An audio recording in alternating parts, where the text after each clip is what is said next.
मैंने आपको बताया था कि हम कुछ बुक्स जो हैं, बहुत ही अहम बुक्स जो कि दुनिया में जानी मानी बुक्स हैं, उनकी हम कुछ समरीज को ऐड किया करेंगे प्रोग्राम में, ताकि आप लोगों को कुछ फ़ायदा भी हो सके यार, क्योंकि अगर मैं वो बुक्स पढ़ती हूँ तो कहीं ना कहीं मैं आपसे शेयर कर सकूँ और आप भी उससे फ़ायदा उठा सकें। आज हम लोगों ने 5 लॉज जो है वो डिस्कस करने हैं फ्रॉम अ बुक जिसका नाम है 48 लॉज ऑफ पावर। आप सब लोगों ने सुना होगा इस बुक के बारे में, और बहुत सारे इस टाइम दुनिया में जितने भी सक्सेसफुल लोग हैं वो इस बुक को फॉलो करते हैं, इसके रूल्स को फॉलो करते हैं, इसके लॉज को फॉलो करते हैं। लेकिन अगर आपने इसके बारे में कभी नहीं सुना तो शायद अब जो है ये आपके लिए कुछ न्यू इन्फॉर्मेशन होगी। तो पहले 5 लॉज जो है मैं आपको जल्दी से बता देती हूँ, जिसमें फर्स्ट लॉ ये है, नेवर आउटशाइन द मास्टर। अब इसका क्या मतलब है जी? जनाब, आपको जब आप किसी से कुछ सीखते हैं कोई चीज़, और जब आपका कोई मास्टर होता है, let it be your teacher, your boss, या कोई भी ऐसा इंसान जिससे आपने कुछ सीखा हो, कभी भी आपने उसको क्रॉस नहीं करना। क्रॉस ना करने का मतलब ये है कि उससे बेहतर तो यकीनन आप बन सकते हैं, वो स्किल जो आपने उससे सीखी आप उससे बेहतर तो हो सकते हैं, लेकिन आपने इंप्रेशन नहीं देना उसको कि भाई मैं तुमसे बेहतर हूँ। रूल नंबर 2 है जी कि never put too much trust in your friends, learn to use your enemies. कभी कभी हमें लगता है कि हमारे दोस्त जो है ना बस वही रिलायबल हैं, लेकिन आप ये नोटिस करें कि हम स्कूल में, कॉलेज में कुछ ऐसे लोग भी हमारे दोस्त बाद में बन जाते हैं जो पहले दिन से हमारी नहीं बनती उनके साथ, और हमें लगता है भाई हम तो एक दूसरे के दुश्मन हैं।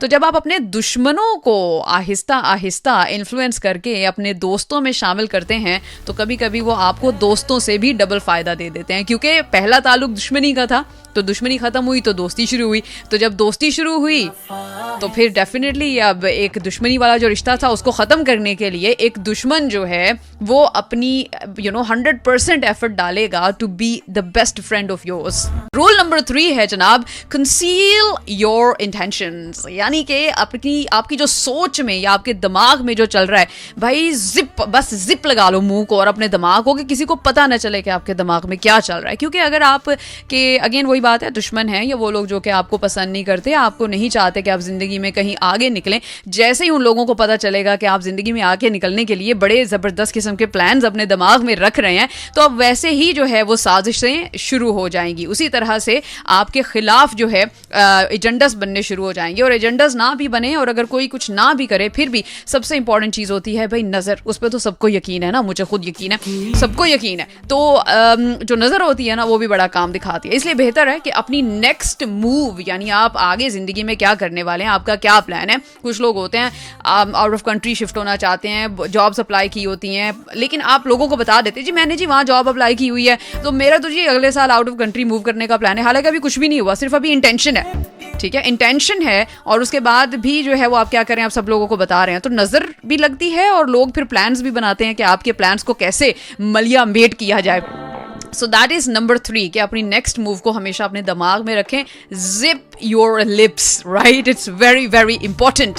Always say less than necessary, यानी कि ये चौथा रूल है। चौथा रूल है कि हमेशा जो है जितनी ज़रूरत हो आपने उससे कम जो है वो बोलना है। आपने ज़्यादा लोगों को मशवरे नहीं देने, कोई ज़रूरत नहीं है, जब तक कोई मशवरा ना मांगे तब तक देने की ज़रूरत नहीं है। कहीं बैठे हैं महफिल में तो बहुत ज़्यादा बातें करने की ज़रूरत नहीं है, क्योंकि जितना आप कम बोलेंगे उतनी आपकी पर्सनैलिटी जो है लोग बहुत कम जो है वो जज कर पाएंगे। जितना आप ज़्यादा बोलेंगे उसी टाइम लोग कहेंगे यार इसकी पर्सनैलिटी ऐसी है, हाँ यार वो पता नहीं क्या बच्चों वाली बातें करता है, ये वो ऐसा।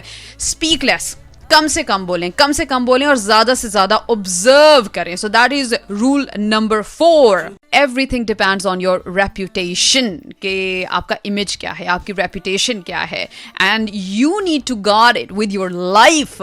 यानी अगर आपको अपनी जिंदगी भी जो है वो गंवानी पड़े ना अपनी रेप्यूटेशन को मेंटेन करने के लिए, तो you need to do it, क्योंकि everything is built up on reputation.